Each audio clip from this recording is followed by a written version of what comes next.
Let's give it up for the band. Man, I love that song. Like, if I ever need a wonder, somebody's beside me. There's always someone beside me in the fire. That was good, huh? Are y'all ready for a good Sunday? Are you ready for a good Sunday? Let me ask one more time. We are ready for all that God's gonna do. We are so excited to be back home. We had a great weekend, and we know that God is gonna do amazing things with all the ways that He poured in this weekend. If you weren't with us, today you're gonna get a little taste. Our women went away this weekend to a Sisterhood retreat, which is our big annual event that we do every year, and never ever have we gone and not felt God move. 15 years. This is our 15th year of Sisterhood retreat. Let's give some applause for that. Y'all gonna have to wake up. Wake up. We had about 100 women go out, and with the pandemic upon us, we didn't even know if we were going to be able to go at all. So we were thrilled to be able to go and have so many. And you know what's really great about that is 14 women got saved and baptized this weekend. That is life change right there. If we ever stop seeing that, we know we're doing the wrong thing. But as long as we are seeing God move, we're going to keep plowing the fields that He puts in front of us. So we're back today, and we want to give you a little taste. You saw the footage there. There was a lot of things that we walked through together. And today I'm titling the message, Walk With Me. I'm going to give you a little bit of both nights so that we kind of sandwich this together. We're going to talk about Shadrach, Meshach, and Abednego, and Daniel, and we're going to be in the book of Daniel today as we go through that. So, there's a couple of different kinds of walks you can go on. I'm going to tell you about a couple that I've been on. I was on a walk one morning where a little pack of coyotes came after me. You guys, do you know about the Frisco coyotes? They're not like normal coyotes, are they, Tom? Apparently, they have quite the reputation. What's interesting in Texas is we were all hearing about the coyote attacks, and then they just stopped. I'm like, some people went after those coyotes with their guns. I'm like, you're in Texas, coyotes. You don't stand a chance. All of a sudden, those were gone, all those attacks we were hearing about. But these coyotes came after me one morning. Now, I say came after me. You should take that down a few notches. That sounds a little exaggerative. They did trot after me. Trot, just run. But I outran them because I'm so fast. I can beat Tim at a foot race. I used to not be able to, but I think I could take him now. We're gonna have to video that this week. We're gonna do it. I think his back can't take it anymore. So I'm gonna outrun him like I outran those coyotes. But I've also been on walks. Now I was alone with a coyote. I've also been on walks where I've been encouraged and lifted up. My friend Noelle Fody, she loves to walk. Man, that woman can walk and walk and walk. But she doesn't just walk for exercise. She walks with purpose. So she'll text me and say, hey, let's go. Do you have 1 hour? Let's go for a walk. Let's go for a prayer walk. And she'll take me out and she prays over me and she lifts me up and she encourages me. And that's the kind of friend I want, right? She's purposeful to reach out to me and she is intentional about that. And that's the kind of people I want in the fire with me. So today we're going to talk about walk with me. Look at your neighbor beside you and say, walk with me. Come on. Walk with me in the fire. Y'all, you don't sound very passionate. I can't even hear you up here. Walk with me. Walk with me in the fire. That's right. Don't be walking with me on all the rosy days that are easy with candy canes and rainbows. Anybody can do that. I want you to walk with me on the hard days. Say, walk with me on the hard days. All right, we're going to find out today. So, Daniel chapter 2 and 3, that's where we're going to be. Daniel chapter 2 kind of starts the story. Well, 1 and 2 does. But we're going to pick the story up in Daniel chapter 2. Daniel, you need some friends who are tested. That's the first point to make today. First thing you could write down if you're taking notes is that Daniel had some friends that he could be tested with. So this is the situation. There's a king, crazy king, Nebi. We're going to call him Nebi because his name is obnoxiously long and dumb to try to spell. King Nebi, all right, he's a little crazy. He's kind of overreactive politician. I'm not sure if anyone has a context for that kind of leader, but he is one. Just curious if anybody could think of someone in their head. Anyway, so he's a crazy king, and he's got some crazy ideas. So in fact, he raids basically Jerusalem, brings them all over to his town, his country, Babylon, and all these friends, all these people are coming, and Daniel, Shadrach, Meshach, and Abednego are swept up with that, and they find themselves being stripped of their heritage and their legacy and retrained, reprogrammed really as Babylonians, and all these things take place, and they even take a stand together on what they're going to eat and what they're not going to eat. Now, we're not going to eat your food. That's not good for us. We can't do that. That would be a compromise. We're going to eat what we know God wants us to eat. So they even start out, we see the pattern of their like gumption start to take place before they get to the show. They're being tested before they get to like the big thing in chapter 3. So Daniel's got some friends who are willing to be tested. So now the king, he has this dream. He wants somebody to interpret it. He needs somebody to, Daniel's like, I can do that. I'm a dream interpreter. Has anyone ever put that on their resume? Dream interpreter.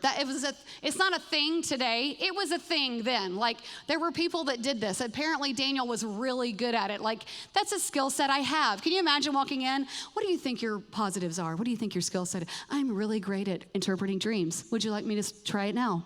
Right? So this is it's weird. It's like weird things that we can't relate to, but apparently he's really good at it. So he's like, he gets a shot at interpreting this dream. Now the king has overreacted already, and he was kind of sick of all the people that normally tell him what his dreams mean. So he just killed all of them. Okay. Just not fired them, like killed them. They're all gone. And so Daniel's like, I can do it. I can do it. I can do it. I can do it. But he knows if he doesn't do it, it's probably going to get killed, right? Not probably. Him and his friends, his three amigos, Shadrach, Meshach, and Abednego, they were all going to be swept up in this killing or this like assassination and spree that was taking place if he couldn't figure out the dream. So Daniel's like, I can do it. Now, he does go before the king and say, I can do it. Then he goes back to his friends and he's like, hey, so I kind of signed us up for this thing. We got to figure this dream out tonight. But look at what he says to them in chapter 2, 17 and 18. It says, he went home and explained it to them. So I guess they all lived together. I don't know. And their names are actually there, their actual names. We don't have time for that today. But he goes to them and he says, he urges them and pleads them to ask God for mercy. So it's interesting because I think we use the words urge and plead when we're talking about how we pray to God for something that we desperately want. He's begging them to beg God for discernment and mercy. He goes home and he can't describe enough how tenuous this situation is. He can't put it in describing words enough. What I love about this too is, do you think that Daniel went to the guys that he just kind of knew from the neighborhood? Just kind of a surface relationship. Does anybody have surface relationships in their life? Do you know what I mean? When we go away on things like this, like Sisterhood retreat or camps or brotherhood conferences or whatever it is, you know, at GM, we're really interested in building the depth into relationships and building that root system down. We're not interested in more surface relationships. Do you have enough of those in the neighborhood, at work, at school? You know what I mean? The people that you say hi to, they're acquaintances, but they're not really adding anything to your life. You're not adding anything to their life. There's not a lot going on there. But Daniel, he had these friends that they'd already been through some stuff together. They'd been tested already before we even get to this moment, and they're going to be tested again. You need friends in your life who are going to be tested with you, that somebody can come to you and say, I need you to get on your knees. I need you to beg God to show me what we're supposed to do. I need you to beg God for the answer. You need people in those moments when the pressure is turned up and the weight feels too big to get up under and bear it with you. If we don't have those people, we won't likely make it. In a year like we've been in this year, to be alone in 2020, bad news. And also, if we walk together, we learn that we can win together, right? We might lose together, but we're gonna win together. So when we're thinking about these friends who we're gonna be tested with, what about those people that will just keep walking with you? And that's what these three friends were. They set this up for us. They're gonna worship, they're gonna pray together, they work together, they're gonna walk together through some stuff. So they get on their hands and knees and they're praying to God. God, they know they have like 12 hours to figure this out because the king, the crazy king, has decided what he's decided. So look at verse 19. It says, during the night, the mystery is revealed, and Daniel figures it out. And he gets down on his hands and knees, and he worships the God. So he begs God for clarity, and then he worships him when he delivers. What do you think about that? That's our response to a God who can do crazier things than humans can come up with. So David interprets this crazy dream. It's wild. It's like 30 verses. There's no way we have time for it today. He interprets this dream, and then he finds favor with the king. So it tells us in the next set of verses in 46 and 48 and 49 that as soon as Daniel comes before the king, he just falls down before David, the king. He's like, David, Daniel, thank you, Daniel. I'm like, this king is out of his mind. He is up and down, up and down. So he was just standing over them, ordering their death. Now all of a sudden, he's like this overreactive guy. He just gets down on his hands and knees. When it says he falls prostrate to the ground, that means he lays out flat in front of them. I can't do that today. But I wonder if Daniel was like, what is going on? Or maybe he was standing there like, yeah, that's right. I just interpreted your dream that none of your other fools could figure out. Maybe that's what I don't know. But Daniel, he had to have some swagger about him. He had to be like, I told you I could do that. I'm so good at interpreting dreams. God has given it to me. But look at the way verse 46 is worded. It says that he falls down and he pays him honor. Not only that, in the next set of verses, he gives them all these gifts. He lavishes him with praise. He makes him, or he promotes him. And then what happens? Daniel, he doesn't forget his friends because they've been tested. They walk together. They win together. He's like, hey, I have these 3 guys. They're really good at all the things too. Let's give them a position. The king's like, yeah, that sounds good. Let's raise those guys up too. So now they're in high places, and they're now all basically like VIPs in Babylon. They're like top dog right there with the king's court. They're with them. I wonder if there's anybody in 2020 who wishes they had some friends like this, who wishes they had some depth and some meaning to the things. I will tell you, this weekend at Sisterhood Retreat, we got real, we got vulnerable. We talked about how difficult 2020 has been, whether it's been just financial crisis or pressure, because none of us is sitting in this room that hasn't felt some level of pressure in the last 8 months, including our church, our family, your kids, whatever, school, this, that, all the things. Man, to have to walk all of that alone, that's not what we were designed for. We were designed to find God and then help people find God. That's what we were designed to do. That's what these guys are doing. They're taking a stand, and they're trying to win together so they can win the hearts of people for the only true God. Look at your neighbor and say, you cannot do it alone. Say it again.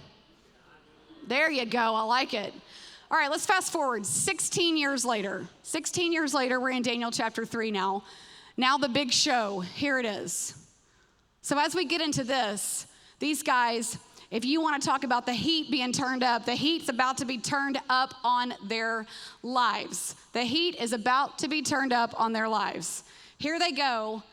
All the testing they've been through, which we've skipped a lot. If you want all of it, you got to read Daniel 1 and 2. You can see that God has just been getting them ready for this moment right here, because we're going to live to tell about it, talk about it with our kids, all the cute stories. We're going to tell everything about this, because this is a moment we're never going to forget.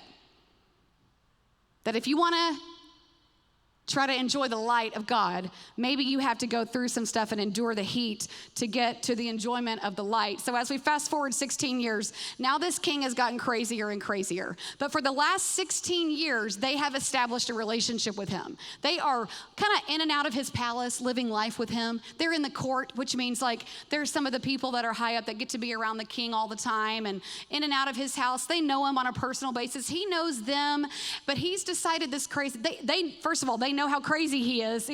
Crazy people just crazy. Anybody figured that out? It just is what it is, right? So they know him. It's not like he was tame for a while. We just don't have it recorded. It'll be nice to hear all those in-between stories once we get to heaven someday.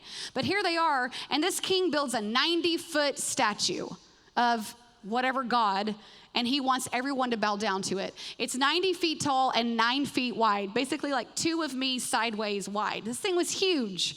And he's like, everybody bow down to my statue because it's amazing. Has the statue ever done anything? No, but whatever. That's beside the point. When crazy people have crazy ideas, they don't really care if it makes sense, right? So he gets this statue and he's like, everybody. Now he calls all the leaders together first, which is hundreds of people. All the leaders come together and you're gonna bow down first. As soon as you hear the music start, you bow down and worship. Well, our friends, Shadrach, Meshach, and Abednego, they're part of this crisis.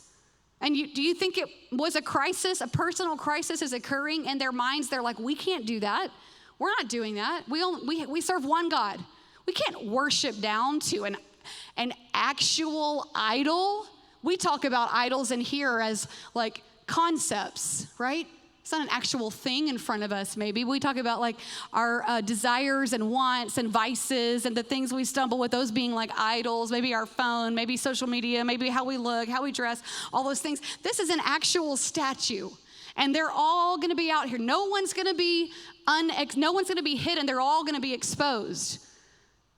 What I like about it is it doesn't say like Shadrach was over here in this acreage waiting, and Meshach was in the back 40 in the crowd, and he was, trying to like see his friends across the way, and Abednego wasn't over here like, well, I don't know, are those guys gonna do it? What are they doing? It doesn't say that they were separated. It says they were all three there, and they just didn't bow down. They were together when this moment came. So as soon as the music starts, they don't do it. They're together. And they're in this field of hundreds of people standing there. And they stand, and as soon as the music starts, the whole crowd goes down. Think about that visual for a moment. It's a little creepy. Like everybody just bows down. It feels a little dark, doesn't it? And these three guys just stand. Now, we don't see that they made a big fuss or they made a big scene. They didn't like submit paperwork so that they could have, they didn't have to be involved in this. They just quietly took their stand to not compromise what God had led them in. And of course, there's always that one snitch comes and snitches them out. I wonder how small they looked from old Nebi's position up on the stage. Like, how far out were they from him? He didn't even know until somebody came and said, hey, there's these three guys back there. They said they're not gonna do it. They didn't bow down. I totally saw them stand up. They just totally ignored you. And you said you were gonna kill anybody that didn't do it. They didn't do it. He comes and tells, snitches. They always get stitches, don't they? Nobody likes a tattletale. Like, who is this guy? Goodness. Some Karen telling on him. We got to put that in every time. That's going to be the most popular word from 2020, Karen. Is there anybody named Karen? We love you. I'm sorry. So sorry. So these guys are called in. The king's like, hey, guys, is it true? Is it true? Like, did you hear what I said? Like, you have to bow down to the thing, and if you don't, then you're going to be thrown in a furnace. Are you going to make me throw you in a fire? Is it true? You didn't bow down? Like, did you not understand what I meant? And they're like, Nebi. Do you even know us? At 16 years of a friendship here. You don't know us at all? You know us. Look, there's no way we're bowing down to an idol that's done nothing. We're not doing that. There's no way that's gonna happen. And if you wanna throw us in the fire, well, I guess you're gonna have to throw us in the fire. You know what their statement is next? Our God will deliver us.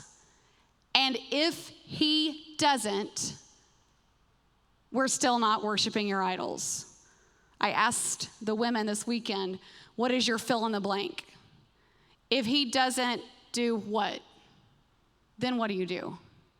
He'll deliver us, but if he doesn't, meaning if he doesn't deliver us the way you think it should be done, if he doesn't deliver us in front of your eyes, well, we know he's gonna deliver us, but if he doesn't come through on this thing right here, then what is the response?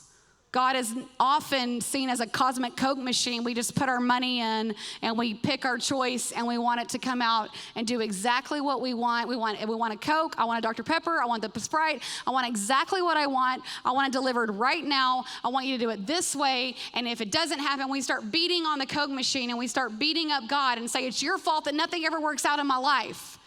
But not these guys. They said, if he doesn't, we're still not going to bow down. So this guy doesn't miss a beat. The heat has been turned up. The pressure is on. The weight is there. They're feeling every bit of that. And they go before the king and they confront him because they know in order to enjoy the light of God, they have to endure some heat. They're willing. They're like, bring it on. Come at me, Nebi. Let's go. Yes. So he doesn't miss a beat.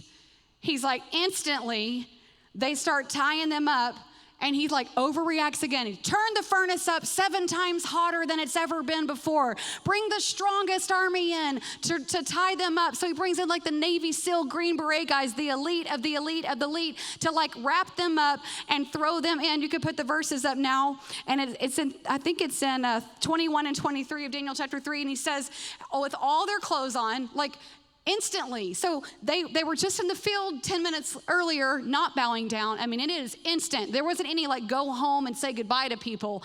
They had it describes their outfit basically, wraps them all up in the ropes, and then they toss them in. But look at what it says, that the guys that threw them in, what happened?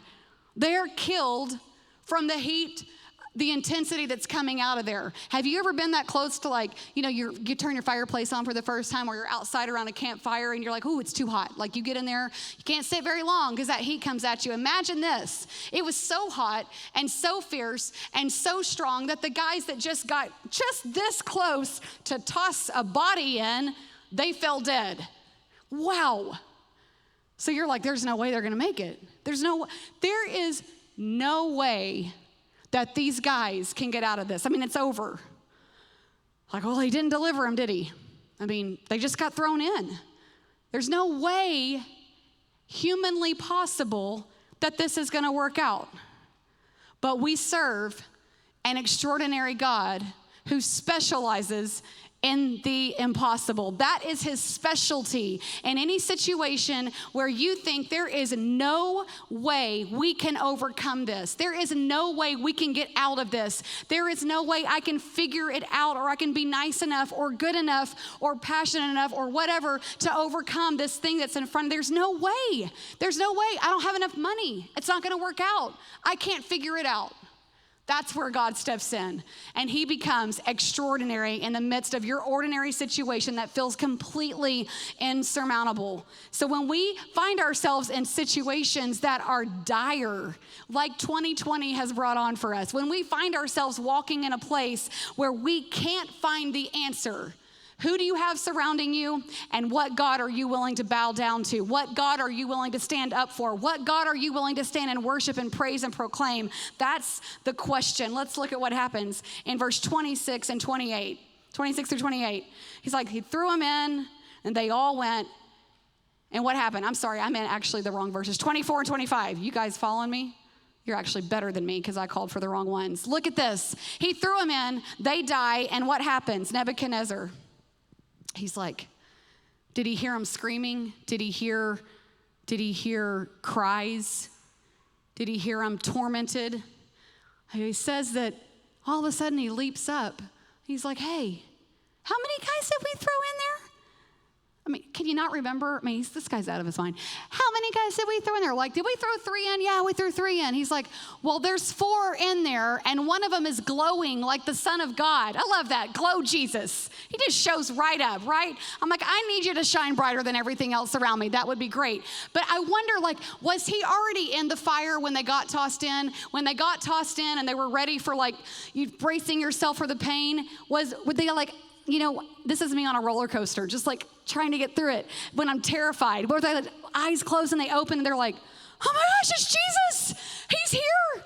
We knew it. We knew it. What was their reaction? Did they just wait for everything to be burned? Did they wait 10 minutes? Did they wait a minute? Did they wait 30 seconds? Or was he instantly like, hey, I'm here. just like out on the water with Peter, or wherever he has delivered, just like the hand of God pushed back the seas like we sang about it, just held the water back so they could cross over. He was already in the fire before they even stepped into what some crazy king had decided was their fate. But God said, no, this is my specialty. It's the fire that's the hottest. It's the thing that's the most impossible. I'm already in it with you. I'm already here to deliver you. I'm serving up your salvation on a platter. All you have to do is stand there and watch me work. That's the God that we serve. Can we give him some praise?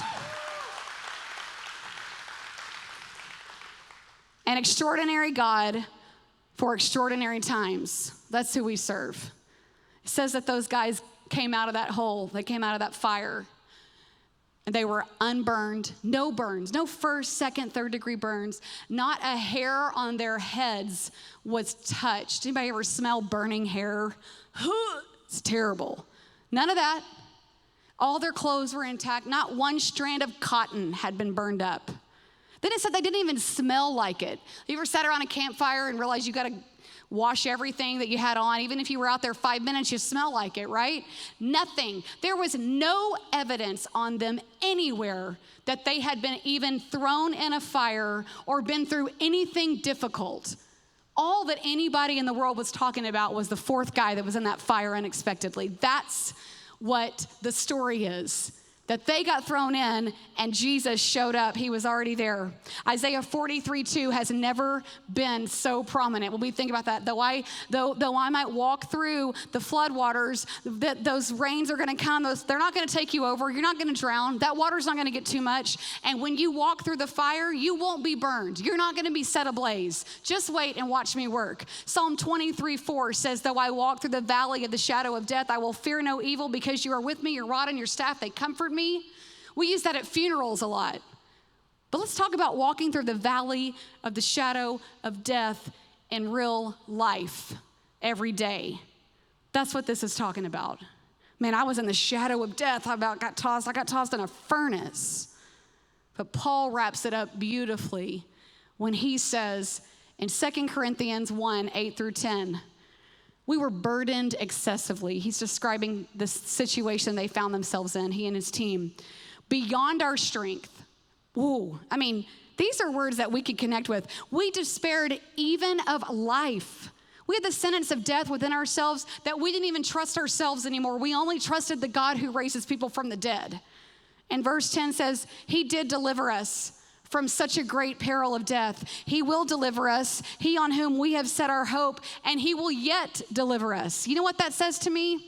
It says that Paul knew because he had walked so much with Jesus and with people who would be tested with him and would walk it out. They would win together. They would watch an extraordinary God show up for them, that he had delivered them from some things. He is delivering them from some things, and he has yet to deliver them from so many other things that are coming. Let's stand today. Let's worship. Let's pray for God to deliver us today in this service in the coming week. God, we lift up you. We lift up your name. We know that you can and you will deliver us in your time when it is your plan, and we submit to that plan. We know, God, that you intend for us to see all the ways that you will bring about provision and salvation, and all we have to do is be willing to believe in it enough to believe that it can work. We don't have to do anything else. We have to believe. We have to position ourselves in a way that you can bring it about. So God, today we put our eye on you. We ask for you to keep working like you did this weekend, that you would springboard us into a season of belief and a season of passion that we've not yet seen in our personal lives or in our church or in our city. And we know that you can do it because you've done it time and time again. Let's set our hope on him and worship in Jesus' name. Amen.